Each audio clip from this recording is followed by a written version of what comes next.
Hi everyone, welcome back to another tutorial from Wake&Tech. Today in this episode we will be learning how to log out of your Bigo Live account. To log out of your Bigo Live account is super easy on your smartphone. First of all, launch open the Bigo Live application on your device, and once you're inside the home page, go ahead and tap on the Me button at the bottom right corner. Inside the Me menu, go ahead and tap on the Gear button at the top right, and this will open up the Settings menu.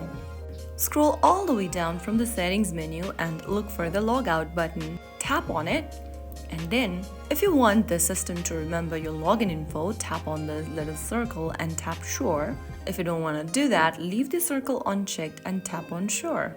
Soon after you do that, you'll be redirected to the sign-in page of Bigo Live, showing that you are logged out of your account.